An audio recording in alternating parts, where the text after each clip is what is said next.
एजाज साहब, क्या वाकई पीर या मंगल को ये तीसरी जो नशिस्त है हुकूमत और तहरीक इंसाफ के दरमियान ये मुतवक्के है? देखिए, अभी तक तो कोई डेट सामने आई नहीं है, ना ही कोई बात हुई है। ये डिपेंड करता है कि उनकी मीटिंग कब होगी। अगर मीटिंग उनकी हो जाएगी तो उसके बाद वो डिमांड्स लेकर आएंगे, डिमांड्स लाएंगे, उसके बाद वो मीटिंग तय होगी। तो मेरा ख्याल है हो तो जानी चाहिए।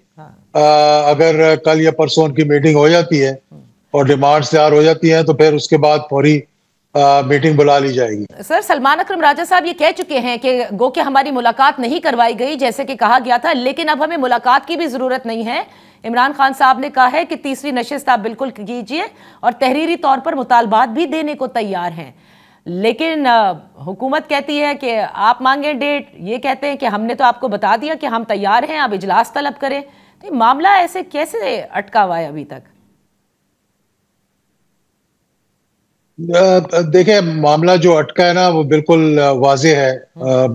ये कहने में कोई आर नहीं कि जब एक बहुत अच्छे माहौल में मीटिंग्स हो रही थी और उस वक्त अगर आप एक दूसरे पर निस्तर जो बरसाना शुरू कर दें तो लाज़मी बात है कि उसमें डिले आ जाती है। तो एक तो ट्वीट ने बहुत सी मुश्किलात पैदा की इसको जारी रखने के लिए, जो कि ऑफिशियल उस पे उनके हैंडल पे आया था, लेकिन मालूम नहीं कि उसको कौन इस्तेमाल कहाँ से कर रहा है।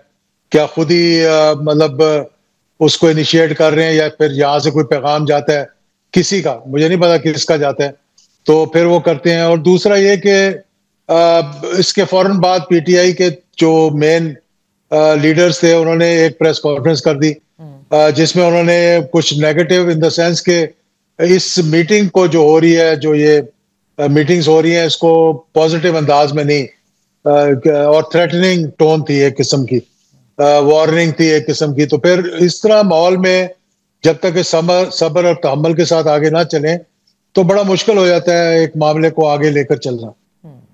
अच्छा, तो ये ट्वीट का मसला तो है, आपने कहा, और प्रेस कॉन्फ्रेंस भी कर दी और सख्त जुमलों का तबादला या कह दीजिए कि अल्फाज का इस्तेमाल, तो ये गिरा हुकूमती मज़ाकराती कमेटी के तमाम मेंबरान को गुजरी या जिनको वो रिप्रेजेंट कर रही है उनको गुजरी?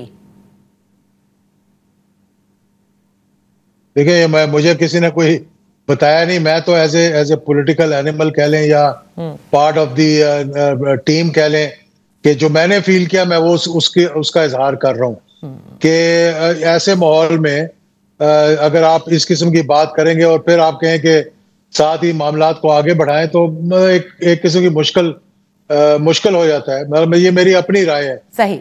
मुझे किसी ने कहा नहीं है, लेकिन मेरी अपनी राय है कि ये वजूहात हैं जिनकी वजह से मीटिंग जो है वो फिर उनकी मेंबरान की खान साहब से भी नहीं हो सकी और फिर उधर से कोई जवाब भी सामने अभी तक नहीं आया। तो एजाज साहब, अब आप ही की राय में, क्योंकि आप इस सारे सिस्टम को बड़ी अच्छी तरह से समझते हैं, जब कभी मज़ाकरात बैकडोर हों या फिर फ्रंट पे जैसे भी हो रहे हैं उनको भी आप बहुत बखूबी समझते हैं, इस सियासी मंजरनामे को। आप समझते हैं कि ये सिर्फ तहरीक इंसाफ की साइड से हुआ, क्योंकि आपने हुकूमती वुज़रा को भी, खुसूसन तहरीक इंसाफ की शिकायत है कि अताउल्लाह तारड़ साहब हों, ख्वाजा आसिफ साहब हों, एहसन इकबाल साहब हों, इनके जो बयानात हैं उसको आप किस कॉन्टेक्स्ट में देखेंगे? क्योंकि वो तो ऐसा लगता है कि चाहते ही नहीं कि ये मज़ाकरात हों। देखिए, शुरू में ये था, इसमें कोई शक वाली बात नहीं है, लेकिन बाद में जिनका आपने नाम लिया उन सब ने ये कह दिया था कि जी हम चाहते हैं कि मुज़ाकरात हों, लेकिन उन्हें समझ नहीं आ रही थी कि इतनी जल्दी तैयारी कैसे हो गई है। तो शुरू में उन्होंने भी कोई निस्तर बरसाए, लेकिन उसके बाद मैं समझता हूँ कि एक अच्छा माहौल पैदा हो गया था और हुकूमत की टीम जो निगोशिएट कर रही है, यानी कि जो मेंबरान है, उनमें से किसी एक ने भी ऐसा बयान नहीं दिया जिससे कि लगे कि भाई ये नहीं चाह रहे या रुकावट डाल रहे हैं या इस किस्म की कोई बात हो। तो इस तरह तो पीटीआई के भी बहुत से लोग हैं जो कि नहीं चाह रहे कि ये बातचीत आगे बढ़े, और वो चाह रहे हैं क्योंकि किसी ने ये जिक्र किया था, मेरे ख्याल में मीटिंग के अंदर किया था या वैसे बातचीत में किया था, कि वहां पर भी बहुत से ऐसे लोग आए हुए थे मुलाकात के लिए जिन्होंने बहुत ज्यादा इस पे एतराज किया कि आप क्यों निगोशिएट कर रहे हैं, आप क्यों बातचीत कर रहे हैं हुकूमत के साथ, जबकि हमारे लोग मुश्किल में है वगैरह वगैरह, है ना। ये इसका जिक्र हुआ था, पता नहीं अब मुझे कमेटी की मीटिंग में हुआ या बाहर हुआ, लेकिन मेरे अपने कानों से ये बातें सुनी। लेकिन इमरान खान साहब से तो उनकी वकला हजरात मिलते हैं, या वेरी जैसे कहते हैं सीनियर क़यादत जो है उनकी इस वक्त जमात की वही मिलती है। तो क्या हम ये समझे कि उन्हीं में से कुछ अफराद ऐसे हैं जो नहीं चाहते कि ये मुज़ाकरात हों? देखिए, जो तो टीम बैठी है उनकी आकर, वो तो एक ओपन माइंड के साथ आकर बैठे थे, और उस दिन उनका माहौल भी बहुत अच्छा था जिसमें बातचीत हुई थी। लेकिन मुझे अब याद नहीं है कि किसने ये जिक्र किया। कोई वकला ही होंगे उनके जो मिलने के लिए गए थे खान साहब को। तो उन्होंने कहा जबकि हम चाह रहे थे कि बातचीत आगे बढ़े, लेकिन वहां कुछ और लोग आए हुए थे मिलने के लिए। लाजमी बात है वो भी वकला होंगे या कोई सीनियर रहनुमा होंगे जिनकी मुलाकात होगी। तो वो इतराज कर रहे थे इस बात पर कि आप क्यों बैठ गए हुकूमत के साथ बातचीत करने के लिए, आपको तो नहीं करनी चाहिए बातचीत। तो इस किस्म की चीजें तो होती रहती हैं। अब इन तमाम के बीच में से रास्ता निकालना है ना, कि कोई ना कोई तरीका ऐसा हो जिससे कि मामलात आगे बढ़ सकें। लेकिन अगर आप डायरेक्ट किसी पे एलिगेशंस लगाएंगे, किसी का नाम लेकर आप बुरा भला कहेंगे, तो फिर मेरा नहीं ख्याल कि बातचीत आगे बढ़ सकती है। ओके, तो इजाजुल हक साहब, इस वक्त एज वी स्पीक देखिए इन्होंने दो मुतालबात रखे हैं सामने, और अभी इनकी लेटेस्ट पोजीशन ये है कि तीसरी नशिस्त के अंदर जो इमरान खान साहब ने गुज़िश्ता रोज़ भी बयान की और जो उनकी पूरी टीम भी कह रही है कि अगर तीसरी नशिस्त में जुडिशल कमीशन के क़याम पर रजामंदी नहीं हुई तो मुज़ाकरात आगे नहीं बढ़ेंगे। तो अब ये जो दो मुतालबात इन्होंने अब तक आप लोगों के सामने ज़बानी तौर पर ही बेशक रखे हों, लेकिन क्या आप समझते हैं कि इन पर अमल दरामद हो सकता है? देखें, अभी इस वक्त कबल अज़ वक्त है ये कहना। ये चीजें उन्होंने इसका जिक्र जरूर किया, लेकिन साथ ये भी कहा कि तमाम असीरान की रिहाई भी होनी चाहिए और सब की भी रिहाई होनी चाहिए। मतलब कुछ चीजें मुतालबात तो हैं चले जिन पे गौर किया जा सकता है कि जब वो लिखी हुई सामने आ जाए, यानी कि जब मुतालबात लिखे हुए सामने आ जाए उसके बाद इस पे बातचीत हो सकती है, हुकूमत के आगे रखी जा सकती है।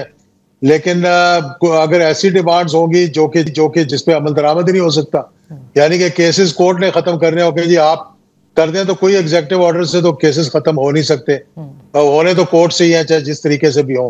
तो ये भी मैं समझता हूँ कि डिमांड्स भी इस किस्म की सामने आनी चाहिए जब इन राइटिंग आए, तो कि वो ऐसे मुतालबात हों जिनको पूरा करने में कोई मतलब के रास्ते में कोई रुकावट, यानी कि लीगल हिच ना हो बीच में। Okay, all right. अच्छा, जो इस मामलात वैसे तहरीक इंसाफ के साथ हैं, जाहिर है उनको सबसे ज़्यादा शिकायत इस्टेब्लिशमेंट से है, और ये कहना भी गलत नहीं होगा कि इस्टेब्लिशमेंट को भी उनसे उतनी ही शायद शिकायत है। आपके नज़दीक अगर ये मुज़ाकरात कामयाब हो जाते हैं, there are no free lunches, बदले में हुकूमत और इस्टेब्लिशमेंट इनको क्या मिल सकता है तहरीक इंसाफ से? देखिए, बदले में तो मुल्क को मिल सकता है ना, किसी एक को तो नहीं मिल सकता। मुल्क के अंदर एक अच्छा माहौल होगा, ये जो बदअमनी की सूरत हाल है ये खत्म होगी, एक जो स्टैंड ऑफ है वो खत्म होगा, तो मुल्क के लिए बेहतर होगा, मुल्क की मईशत के लिए बेहतर होगा, मुल्क के मतलब एक वकार के लिए बेहतर होगा, हर चीज के लिए बेहतरी है इसमें। लेकिन मतलब एक तरीका कार होगा, उस तरीके कार से अगर आगे बढ़ेंगे तो फिर वो मामलात बेहतरी की तरफ जा सकते हैं। लेकिन अगर जिद होगी, गाली गलोच होगा, बुरा भला कहा जाएगा और पेशेंस नहीं दिखाया जाएगा, एकदम कहा जी कि अगर आज मुलाकात ना हुई या फिर तीसरी मुलाकात में, तीसरी मीटिंग में अगर ये चीजें तय ना हुई तो फिर इसका मतलब मामला खत्म है, तो फिर तो यही कहा जा सकता है कि जी इसको खत्म ही समझे। फिर ये तो कभी निगोशिएशंस में नहीं होता कि आप डेडलाइंस भी दें और फिर निगोशिएट भी करें। निगोशिएशंस का मतलब ही है कि there is no deadline, you come with an open mind, you come with an open heart, और आप आकर बैठें, गुफ्तगू करें, हमारी बात सुने, वापस जाएं, अपनी बात आकर करें, फिर मतलब कोई बीच का रास्ता निकलता है। लेकिन ये कहीं तीसरी मीटिंग में अगर ये तय ना हुआ तो इसका मतलब कि आइंदा मीटिंग नहीं होगी, तो फिर अभी से ये समझ लें कि तीसरी और आखिरी मीटिंग ही होगी फिर जब होगी तो।